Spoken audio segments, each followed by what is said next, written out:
All right, good evening, everyone. Welcome to tonight's genealogy class on researching your Italian ancestors. I'm putting a link to the handout in the chat for those of you who may not have gotten it. Okay, so just so you're aware, so this is a webinar, so your cameras and microphones are automatically off. You will not be able to turn your cameras or microphones on during this program. Okay, so we have a few things to take care of before we get going. First, we acknowledge that the Boston Public Library's Central Library stands on land that was once a water-based ecosystem, providing sustenance for the indigenous Massachusetts people, and is a place which has long served as a site of meeting and exchange among nations. We are committed to land acknowledgements for all locations at which we operate. We reaffirm this commitment to set the context for our planning, deliberations, and public engagement will take place from the spirit of welcome and respect found in our motto, free to all. So just one more thing, the chat box is open. Please feel free to say hi and tell us where you're joining us from, but you don't have to. Also, do let me know if you're having trouble hearing me at any point. We do have we do have some policies related to the chat. All chat messages during the presentation and the Q&A period should be related to the topic of the presentation. And this includes all questions, comments, and any resources you may want to share. I also ask that you please be respectful of me and all the other attendees. I promise I will do my best to make sure I get to all of your questions during the Q&A period. But if I'm not able to get to your question before the program ends, you can feel free to send us an email at ask@bpl.org. So for those of you who don't know me, my name is Jessie Wheeler. I am the genealogy specialist here at the Boston Public Library, and I work in the Research Services Department at the Central Library in Copley Square.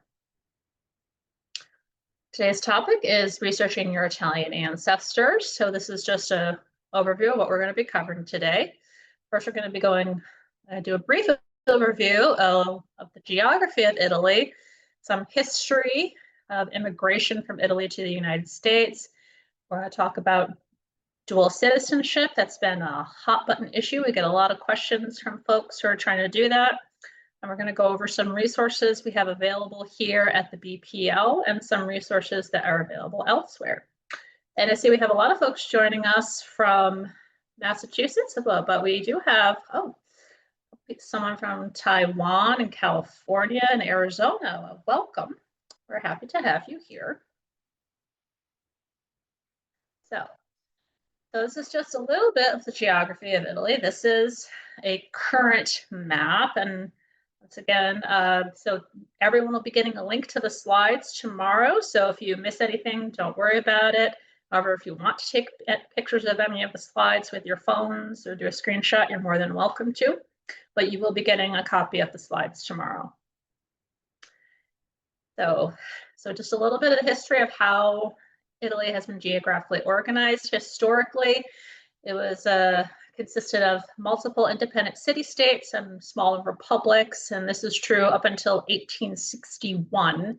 Before that, someone who was from the area wasn't necessarily they were going to say that they were from Italy. They would have considered themselves Venetian or Florentine or Neapolitan, or from wherever it was they were from. They would not necessarily have considered themselves Italian. 1861 is when all of these city-states and republics were unified and the Kingdom of Italy was established. However, the Kingdom of Italy didn't last terribly long, and the monarchy was abolished in 1946, so it only lasted about 80 or so years. And that's when Italy became a republic, which was right after World War II. Italy is nowadays organized by region and province, and it still has a few autonomous metropolitan cities. So if we go back one slide, you can see here, these are the provinces. Yes. All right. So you can see here, a lot of people well, I'm talking about this in a little bit. A lot of people who came in the 19th century are generally from southern Italy. So Sicily, Calabria were two of the bigger ones. Earlier on in history, you're going to see mostly from northern Italy, so Piedmont, Lombardy, Tuscany, and so on. So just some history of immigration, and this is just to the United States. So Italians have actually been coming to North America for centuries, even during the colonial era. There were a few notable people of Italian ancestry who were involved in the Revolutionary War. There's even someone of Italian ancestry who signed the Declaration of Independence. So Italians have been coming here basically since before this was the United States. However, there weren't a ton of them coming over. The biggest wave of Italian immigration to the United States happened from between 1880 and 1921. So a lot of folks in the US who were tracing their Italian ancestry, most of them are going to have come over during that time period. So because there was so much immigration during that time period, Italians are one of the biggest self-identified ethnic groups in the United States. It's a very large group. I mentioned a little while ago, the first wave of Italian immigrants, they came primarily from northern Italy, and they were comparatively well off. A lot of them came to seek greater economic opportunities. However, the later waves of immigration, as I mentioned, were from southern Italy and from Sicily, and most of them tended to be from poor agrarian backgrounds. So a lot of these folks were farmers, fishermen, and in related fields. A lot of folks came over due to a poor economy, which was caused by all of the wars that were going on in Europe during the time and various natural disasters. Biggest one of note was a 1908 earthquake in Messina, and that actually destroyed a lot of things and led a lot of people to come to America during that time. So again, if you're researching your Italian ancestors, chances are you're going to be looking at folks from southern Italy or Sicily. So in the United States, which unfortunately this is not terribly surprising, Italians did initially face serious discrimination, particularly the ones from the later waves of immigration that were poor and from southern Italy or Sicily. They generally had a much harder time than people who came from northern Italy. Another thing that made things difficult was the anarchist movement, which was a popular school of thought or political movement in the late 19th, early 20th century, and it was extremely popular in Italy. So there was a big fear of Italian immigrants being anarchists, and there were actually a lot of anarchist bombings around the country during that time period. And most infamously, there was Sacco and Vanzetti, who were Italian immigrants, who were anarchists, who were convicted of murder, which they most likely did not commit and were ultimately executed. So that became a huge thing. It was all happening during this time period, late 19th, early 20th century. And once they got here again, which is pretty common for immigrants coming to the US, especially during this time period, they still had hard lives after they got here. They had to take extremely low paying and really menial jobs. And a lot of them had to live in really overcrowded buildings, tenements with really poor living conditions. Oftentimes entire large families would just be in a single room with little or no plumbing or electricity or anything like that. So more locally, because we are in New England and in Boston, New England has the highest population of people claiming Italian ancestry in the entire country, largest percentage of which, according to the 2000 US Census, was in Rhode Island, then followed up by Connecticut, then Massachusetts, and New Hampshire, then Vermont, then Maine. But there was a lot of people of Italian ancestry in Rhode Island. A lot of Italians, I guess, and some of them, if you wanted to do a deep dive into migration patterns, you might find that a lot of them just decided to stay where they landed and not travel any farther. Even more locally, a lot of Italian immigrants who came to Boston during the late 19th, early 20th century settled in the North End. So the North End is still today considered to be an Italian neighborhood. Before all of this mass migration, though, it was first an Irish and then a Jewish neighborhood. One of the families that had their roots in the North End were the Fitzgeralds. So that would be John F. Kennedy and Robert F. Kennedy's mother's family. They were from the North End. That's where Rose Kennedy was born and where she grew up, because at the time that she was born, it was an Irish neighborhood. And for a while, because of the large wave of immigration we got, it was the most densely populated neighborhood in the city. There were at one time over 44,000 Italian immigrants in only 1 square mile. It was really, really tight quarters there, very overcrowded. It was really hard to live in that area at that time. So again, if you're researching ancestors who settled in Boston, they probably went to the North End. So I always advocate learning more about the history of the time and place that you're researching, just to get a better idea of what you need to look for and get a sense of what your ancestors' lives were like. So if you're interested later on, I've linked to some articles here so you can learn more about Italy, Italian Americans, but I do want to highlight this one here. If you're interested in what Italy is like now, it is done by the CIA, but they do have a really good fact book for almost every country, I think every country in the world. You can take a look at their flag, a more detailed map, lots of information about them, a little bit of history, various things like that. So I definitely recommend taking a look at some of these if you're interested in learning more about Italy later on. And if you're interested in learning more about Italians in the Boston area, there's a ton of stuff.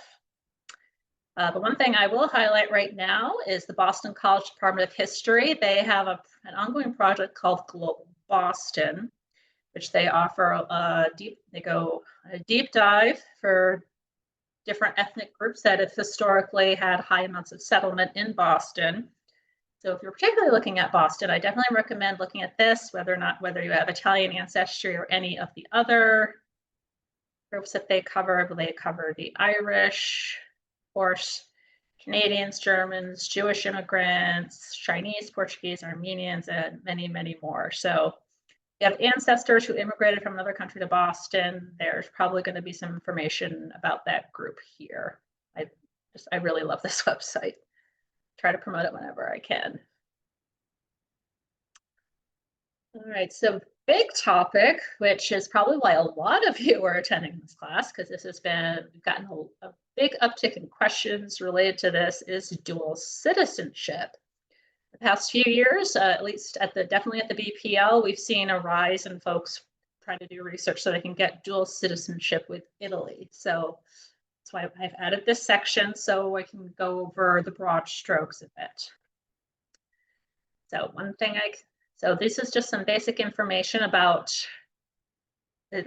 Is kind of an uphill battle, to be perfectly honest, and that is because there are over 80 million people of Italian descent all over the world, and currently, this was true as the last time I checked this last week, there are over 60,000 pending applications for citizenship by descent. So that's quite a lot. So again, it is kind of a tricky process. You have to make an appointment to submit your paperwork, and once you submit the paperwork, a decision whether or not you'll be granted citizenship may take up to 2 years, depending on how you're requesting citizenship, which relative it was. The documents you may be required to include would be various birth records, marriage records, death records, immigration, and naturalization records. So it's a lot of paperwork. However, because there have been so many more new applications for Italian citizenship over the past few years, Italy recently passed a new law restricting who can apply. So people who apply after March 27th of this year, they must be children and grandchildren of Italian citizens only. So that's it. You have to have a parent or grandparent who was an Italian citizen. In addition to that, you have to prove that you're Italian ancestor did not obtain any other citizenship before any children they had born in another country reached the age of majority. So this means that, say, if your grandfather came to America and he had your parents there, your parents cannot have been age 21 before 1975 or age 18 after 1975.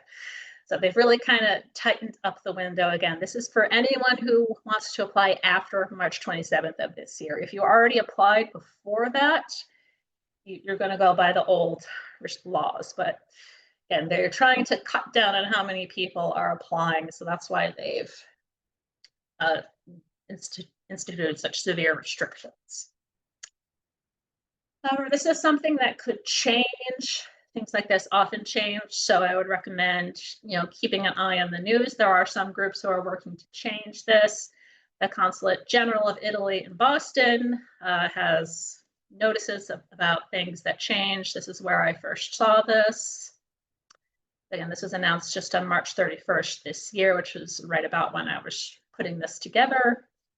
So keep an eye on that, or if you live elsewhere, the website for the Italian consulate near you. There's also a group called Italian Sons and Daughters of America, which we're going to talk about more in a little bit. They have their own news section. So there's a lot of people who are part of this group who are advocating to try to loosen the restrictions again.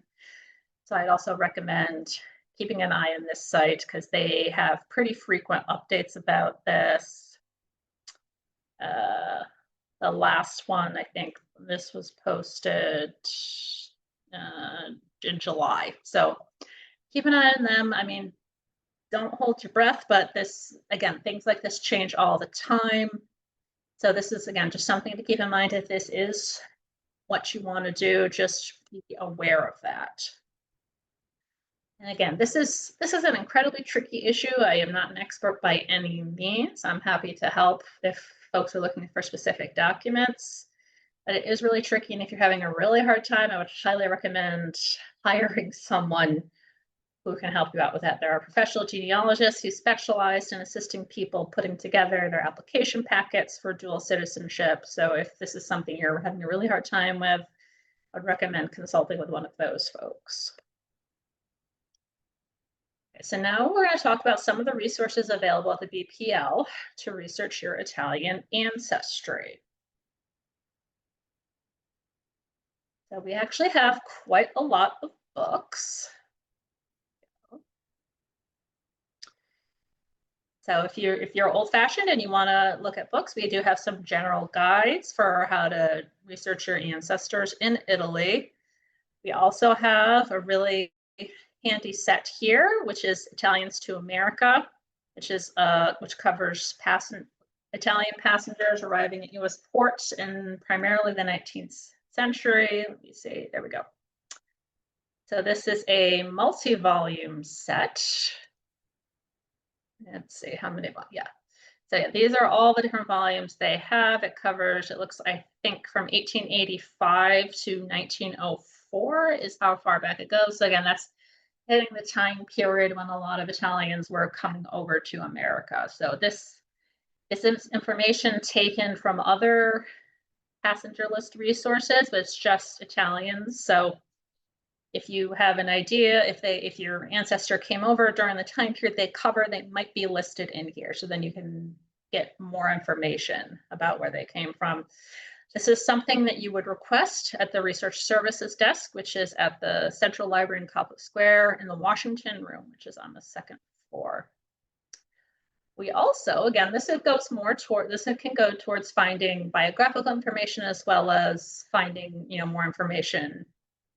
Like I said, I advocate researching the history of people and places. We have a lot of newspapers on microfilm. We have a rather large newspaper collection. And you can see here, so right here we do have these newspapers on microfilm. So these were newspapers that were printed in Italy. So the one that with the most coverage, that looks like it's backwards, that we have is for Rome. we do, so we don't have a ton of stuff here, but we do have a good amount of our newspapers published in America in Italian. That's all of these here. So I've used a couple of these for research recently. I was working on another project about an Italian immigrant to Boston, and he was covered quite a bit in this one right here, Il Progresso del New England, which I'm sure is not pronounced correctly. So you can see here we have a lot for Boston and Massachusetts. We have a few for New York. So if you know where your ancestor was, and if you need an obituary, and if it's not in the English language newspapers, it might be in here in one of these papers.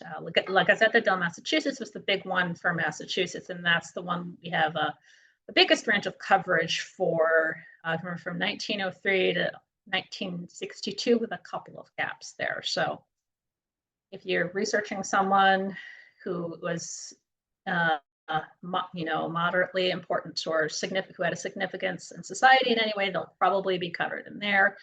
They had a lot of coverage of the Sacco and Vanzetti's funerals in this one. I was also researching that recently.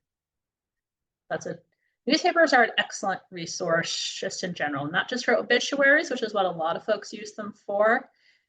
For instance, when I was researching a local businessman, he was covered in here. Local politicians, they would be covered in there. So you can get a pretty good idea of what was going on during a particular time in that community. The catch is you have to read Italian, pretty much. A lot of these are in Italian, but if you can speak Italian or know someone who does, who can translate for you, you're all set there. So for databases, we have the usual databases. So Ancestry Library Edition is the big one. They have things that cover all over the world, and that includes Italy. So I'm going to show you just a few of the collections they have that cover Italy. So Ancestry.com is only available in the library. If you're in Massachusetts, but not in Boston, just check with your local public library. They probably have it. If you live elsewhere in the US, and check with your local library, they probably have it. This is the one genealogy database that most public libraries have. So you should be able to get onto it. So there we go here. Okay. So we're just going to go to the general search page. There we go. So I'm going to go to the geographical search. So I'm going to click on Europe and then Italy. So they have 48 different collections just covering Italy. So you can see here they have civil registration records. So those are basically similar to vital records here. You'll see the birth, death, and marriage records. That's when it's not a record with the church, they call it a civil registration. And they have some more specific ones. So Italian passengers to Louisiana, there actually was a significant migration from Italy to Louisiana in the early 20th century, which not a lot of folks know about. And some other things. There's some books in here, maps. You can see this is just for Italy. So let's look at the second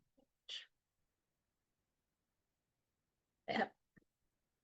And there you go. So if you're looking for records from Italy, this might be a good place to start with. Over the big part that you might want to be taking a look at here would be the immigration records. They have a big collection of immigration records. So one thing to keep in mind, and this is true for a lot of types of research, not just Italian research, but I found it a lot here. Names are spelled wrong all the time. So you might have to try several different variations of a person's name in order to find them. So for instance, I'm going to just type in the name of the person I was researching recently, just so we have that. So I'm just going to put in his name there and see what comes up. And there we go. So you can see here.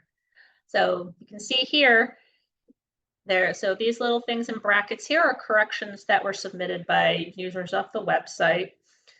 So you can see here, this is how it's transcribed. It's transcribed Langano, corrected to Langon.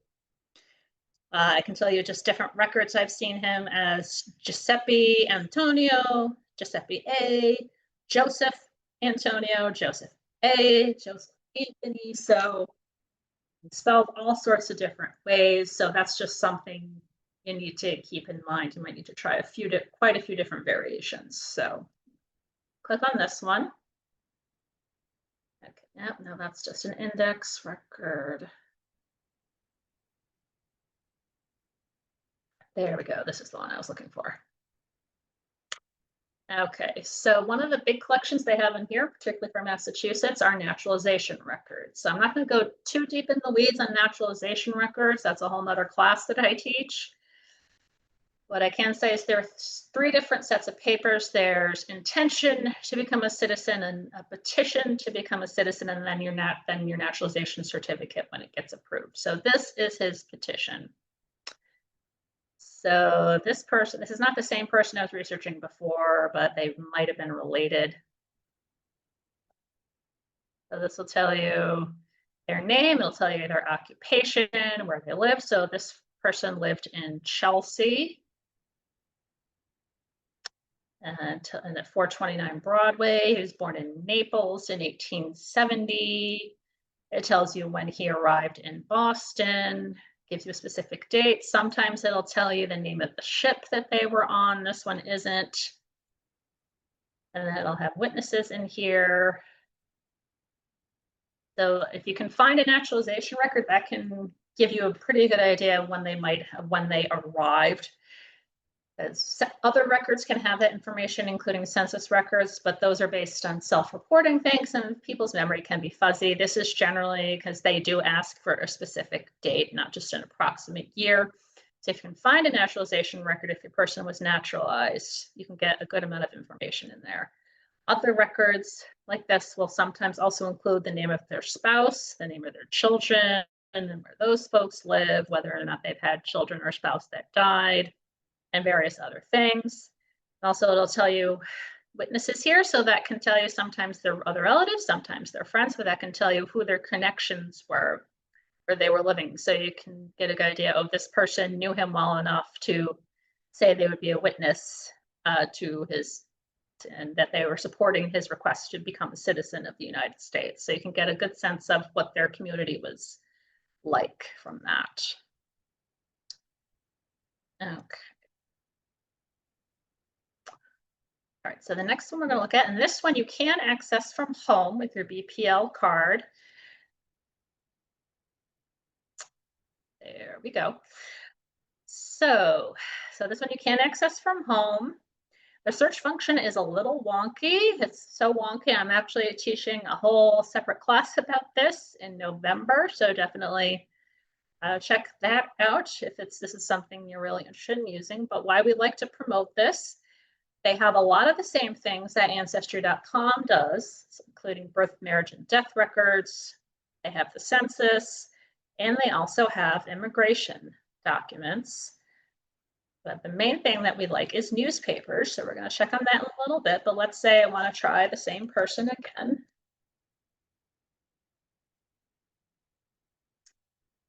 Then over here, you'll get just a general list of results. On the left here, it'll tell you what category they all fall in. So let's say I want to try immigration and travel records. So, and then you can further narrow it down in between immigration records, passenger lists, and then let's just say we want to try citizenship records. So,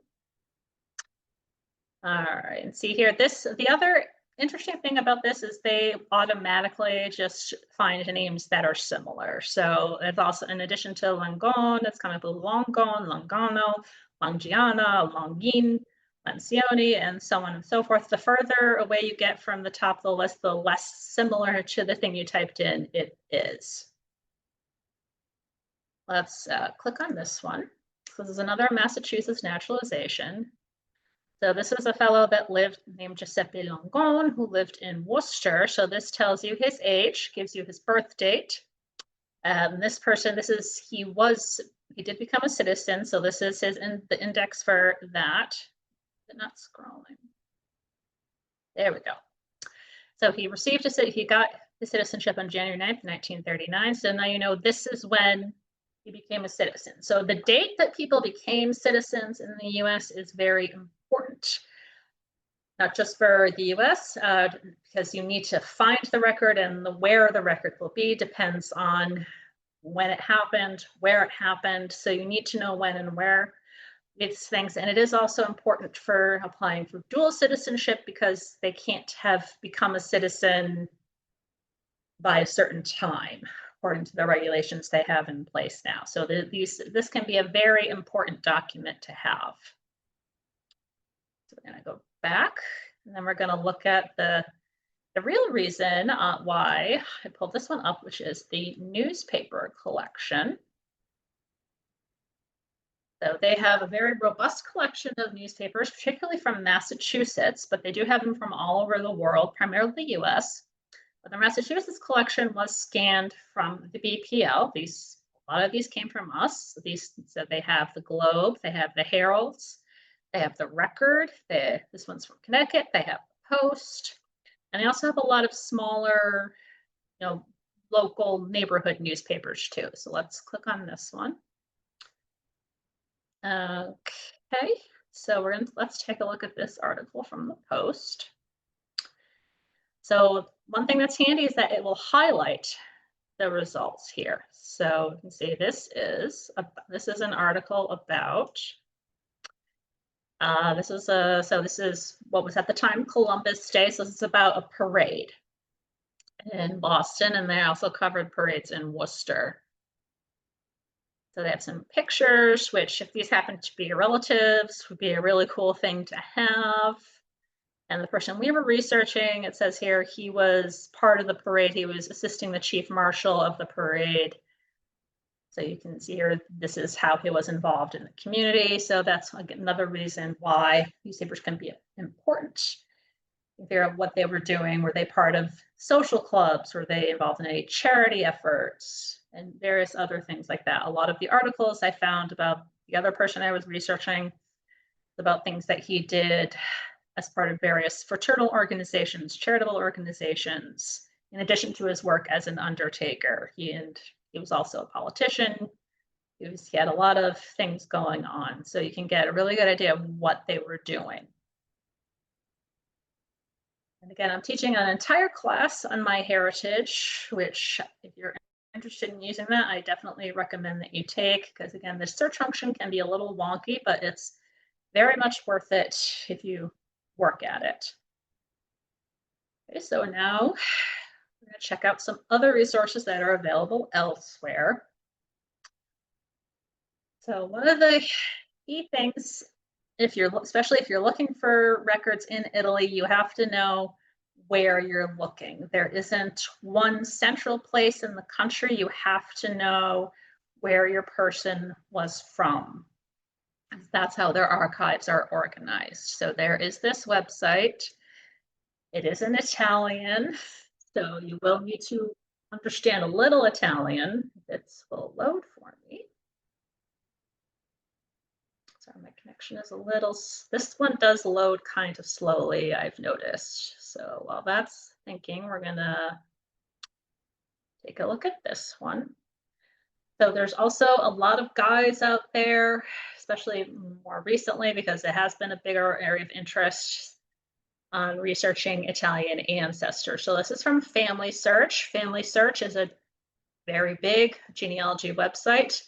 And one reason why they're so great is they are completely free. You do have to register for a guest account in order to access the records they have available on there, but it is free. You'll just get some emails from them from time to time.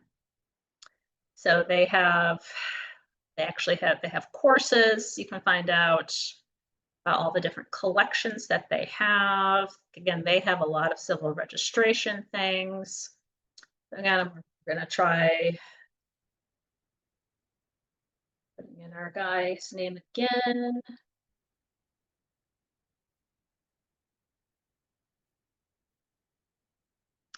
And of course, now it's going to ask for my login.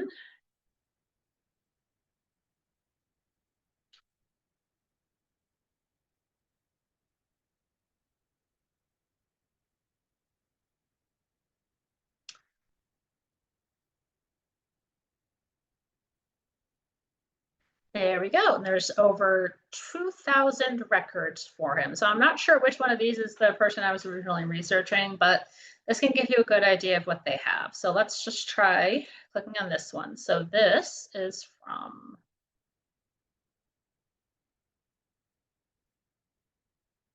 okay, so this is all right, so this is from, again, I really apologize. I don't speak Italian and I'm probably not pronouncing it right. So this is a child who was born in Etena Lucana in Salerno, Campania in Italy. So this, again, this is a civil registration. So this was basically the same thing to a birth, similar to a birth record in the US. They call it a civil registration. So there's a caveat, not every image in here is gonna be immediately available. You will be able to get a transcription for every record.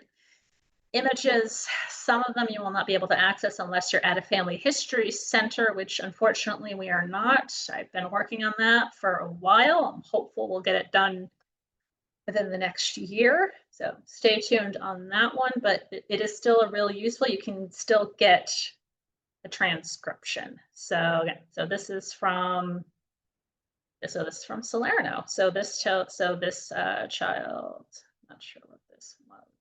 Okay. So unfortunately, this was for the death of a child, which I guess during this time period with everything going on, it's very sad, but it did happen. So this is just a little bit of what they have here. Oops.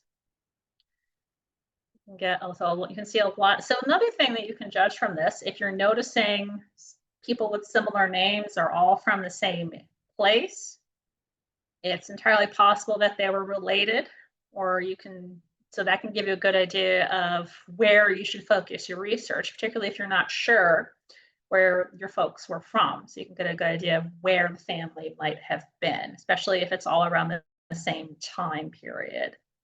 So I'm guessing, particularly a lot of these folks born in the 1830s, I wouldn't be shocked if it turns out they were related in some way. Giuseppe was a very common first name for Italian men back then. And now I see this page has loaded. Again, this page takes a very long time to load, and it is in Italian.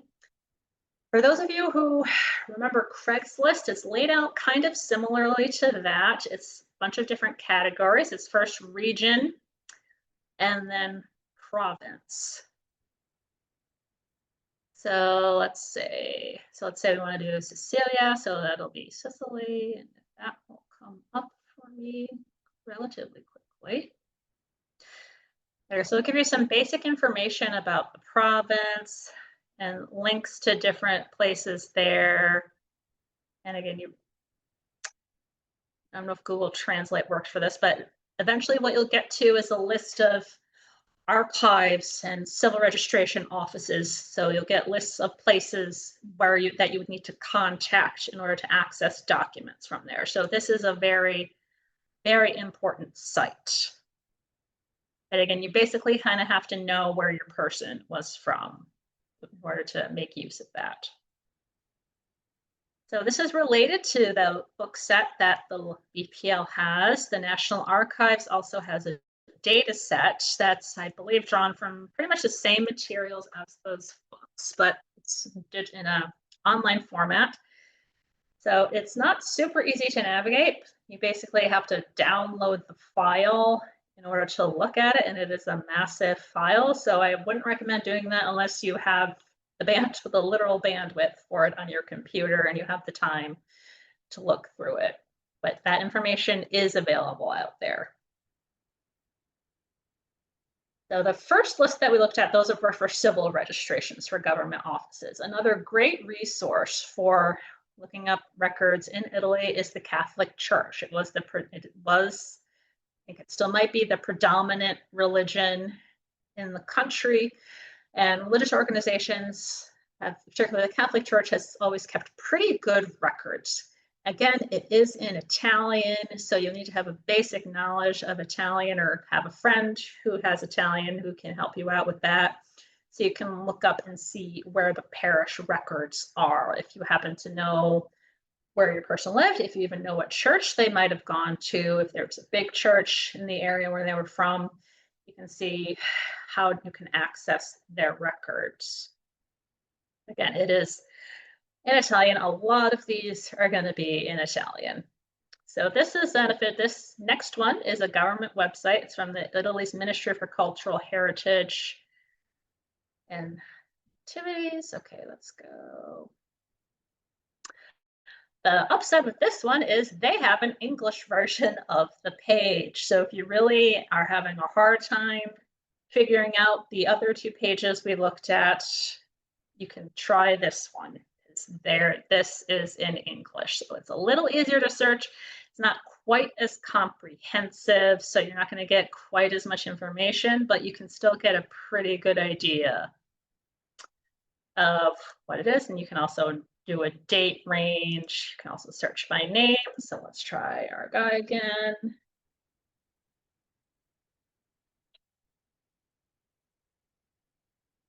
Okay, so again, this one only has 10 results. It's not a fully comprehensive index. They haven't fully indexed everything they have. This could just be a good starting point so you can get an idea of where you need to go. So let's say we wanted to look at this one.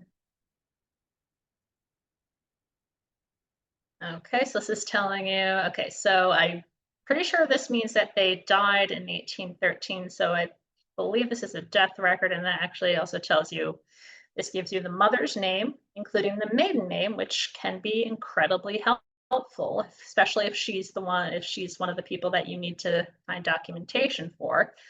So what is good about this, if you find an index in here, recorded here, that works for you, it'll tell you where it is. So I'll tell you what archive it is. This one is in the State Archives of Salerno. So it'll give you information about the civil registry, links to their website, how to contact them, and what exactly they have. So this particular one, they have a database for an army census that covers from 1837 to 1916. So if that's something you're looking for, then you might be able to get information there. So, and they're not quite as comprehensive.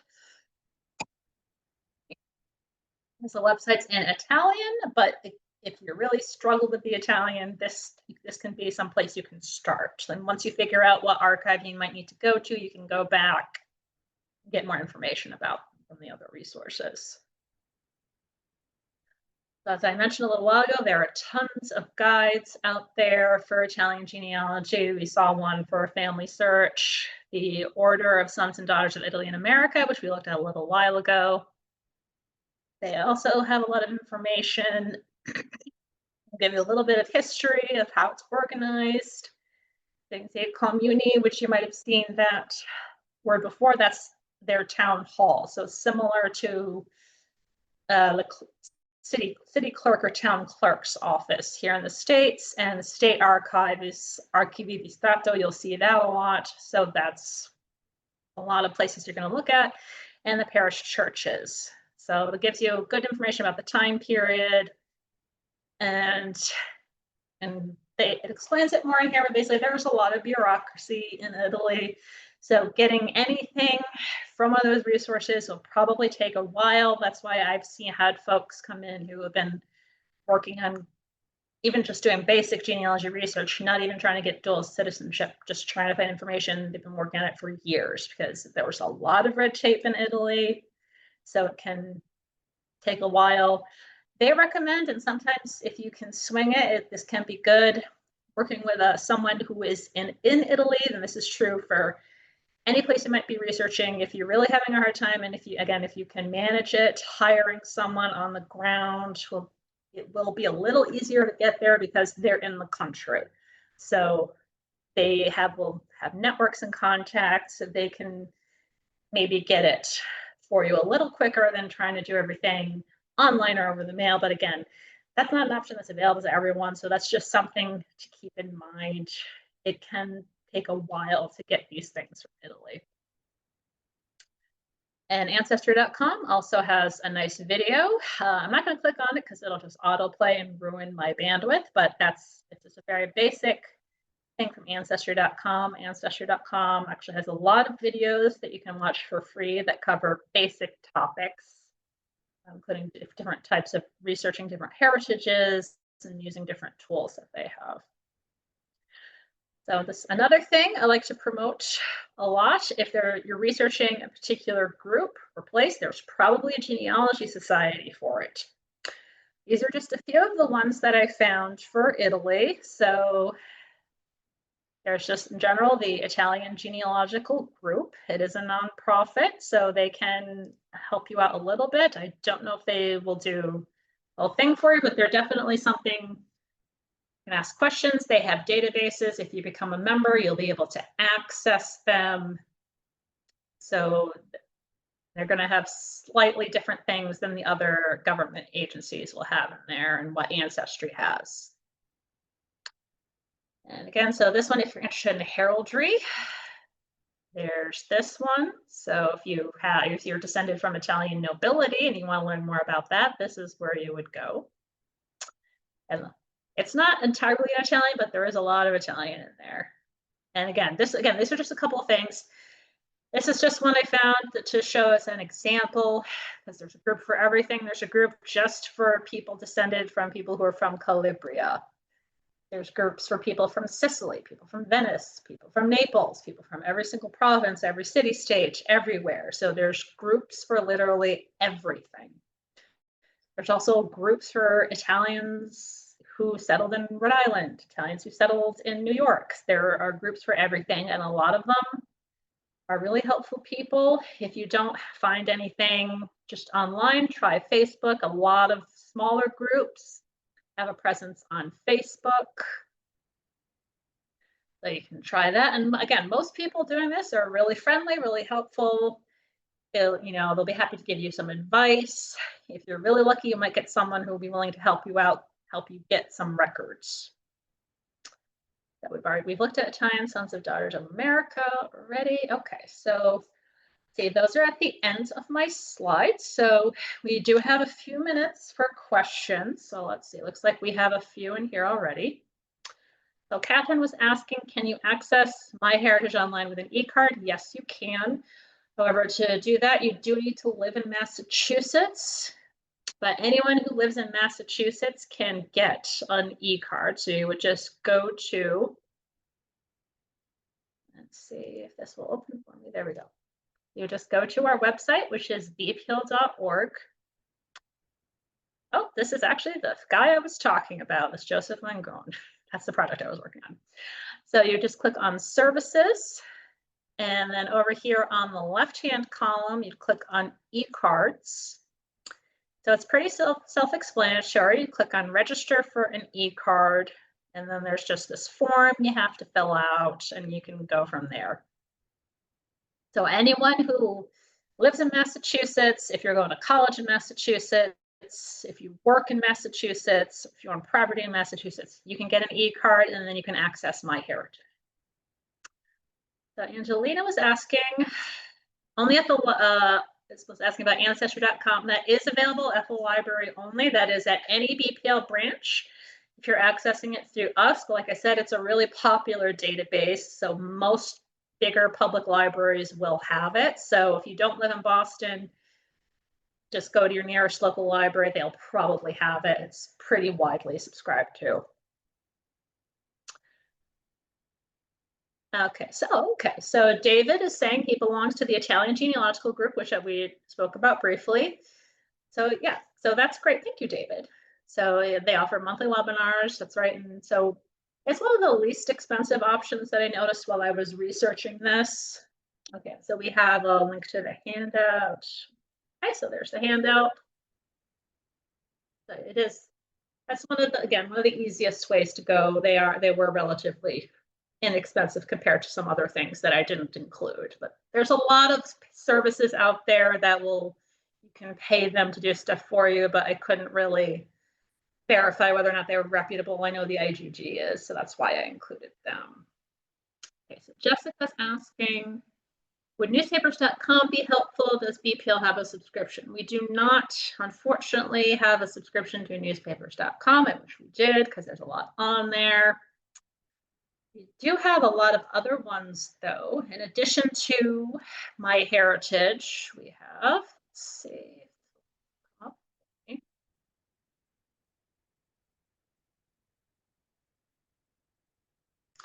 We have, for historical newspapers, we do have the Boston Globe from going back to 1872, which was when it started publication. We have the Jewish Advocate. We have 19th century US newspapers, which has newspapers from all over the country, not just Massachusetts. That's pretty useful, particularly if you are researching Boston, because the Globe didn't start till 1872. So that's most of the century that they wouldn't cover because they didn't exist yet. So there's other newspapers in there. The main one we have that's the closest to newspaper.com would be Newspaper Archive. They do cover all over the country. However, our subscription is limited to pretty much the Northeast, Mid-Atlantic states. So we don't have access to the whole country in there, but we do have access to most of New England and a few other states. So we do have access to like New Jersey, it looks like Washington, D.C. So that's the closest to newspaper.com that we have. It's not quite the same, but they do still have a good amount of things in there. And then, of course, there is MyHeritage, which again, they do have things from all over the world, but their collection is, I know, a little biased. Their collection is really good for Massachusetts and Boston because it came from us. Okay, so Barbara's asking, where do you find the databases? So again, there's links to all these things in your handout and in the slides that you'll be getting tomorrow, but you can go to bpl.org, learning and research, then online resources. If you're looking for genealogy things, you go to subject. Then over here, biography and genealogy. So you can see all of our genealogy databases. The newspapers, you would want to go back and do format, and then newspapers. The other thing you can do for genealogy resources, if you're at our homepage, click on learning and research, and then click on genealogy, and there are, there we go. And there are links to all the genealogy, to the big genealogy databases that we use on there. Okay, so Laura's asking, would BPL be able to help me find my relatives in Italy? My great-grandmother migrated here in 1904 from Avellino, and her stepsisters had kids who may have had kids and so on. Not sure how to locate them. So we wouldn't be able to do your entire family tree, because again, we're not professional genealogists, so we don't have the resources or the know-how to be able to do all of that. What we can do, if you can come in, if you want to make an appointment, you can come in, we can get you set up on the databases and give you more one-on-one instruction on how to use them and go over in closer detail on what we do have. If you're looking for one specific record for one specific person, we can try to find that, but again, we're kind of limited. Again, we're not professionals. You know, kind of wish we were, but we're not. And we have a lot of other things to do. So, but what we can do is help you get on our resources and use them here. If you want to make an appointment, you're more than welcome to do that. So Richard is sharing something. There are several Facebook groups on dual citizenship that can be helpful in guiding people through the research and application process. Yes. Thank you, Richard. Like I said, a lot of Facebook groups out there, pretty much every topic you can think of for genealogies. Definitely try that out. Some of them are private, but generally they'll let you in pretty easily. They just want to make sure you're not a robot. So you just might have to answer 1 or 2 questions. And again, most of those folks, they're pretty friendly and want to be helpful.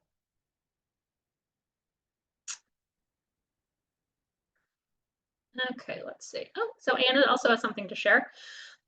Not sure if Boston has a museum focused on Italians and Italian Americans. I don't believe we do. So I don't know off the top of my head. But there is an Italian American Museum in Washington, D.C. and one in New York. They have lots of information about Italian American populations that settled in that area and what they did and more information. Many of the Italian immigrants in DC, for instance, were stonecutters and masons. That is absolutely true. That's kind of related to what I was saying. There's probably a group there. There are a lot of historical societies. This is good for, in general, genealogy research. There's historical societies all over the place. There are museums. There are various groups that might have physical collections and records. Okay, so Jessica has something related. Oh, this is wonderful. Boston is getting a North End Historical Museum, which includes Italian immigration to the neighborhood. That's wonderful. I did not know that. Thank you for sharing that, Jessica. That is great to know. So Laura's asking, do you have any suggestions for what to do if you find the online passenger manifest of the ship your ancestor came on and the record doesn't have port origin information or is poorly scanned? Oh boy. So unfortunately, I don't really, that does happen a lot, both because of poor handwriting. The only thing I can say to try is, especially if you're doing this, if you're looking at microfilm or in a database, is try to page back through, like go to previous images. Because in some older records, they would only list the ship name on the first page and that information of the port on the first page. So you can try just paging back through there to see if you can get that. That doesn't work out. One thing you can try is, again, this would involve a little bit of digging, but you can try to figure out what port people tended to leave from. Like, for instance, a lot of Irish immigrants came through Liverpool or Southampton or different ports on the Atlantic coast of England. So if you can figure out where they might have likely have left from, you can try going to the source to find that. But yeah, that is unfortunately something that comes up. It can be really tricky. Okay. Okay, so so Catherine's asking, what is your genealogy club? So there is a genealogy club that's in Roslindale. I do not run that. That is what my colleague Mary Devine that runs that. She is also very interested in genealogy. So there should be contact information for the listings on our website for that. But again, that's not mine, that is Mary's. Okay. Okay, so David, it's sharing a lot of Italians left from Naples and it took about 2 weeks to cross the Atlantic. Yeah. Yes, that is very, very true. So, okay. Looks like that might be it for questions. So we're gonna wrap up. So again, if you think of something that you wanted to ask, again, send us an email to ask@bpl.org. You'll be getting a wrap-up email from me tomorrow that will have a link to the handout as well as to my slides and to the chat transcript. So if you missed anything, don't worry, you'll be able to get it. And this was recorded. It will eventually appear on the genealogy playlist on the BPL's YouTube channel. I'll also be sending an email to everyone once it is available, just as a reminder that it's there. So if you missed something, don't worry, you'll be able to find it. Also in that email will be some information about our upcoming programs, like I've mentioned. My next class will be on the MyHeritage database, so we're gonna do a deep dive on that one. We have a couple of really cool guest speakers coming up too. So thank you everyone for coming. I hope you found this useful and have a good night.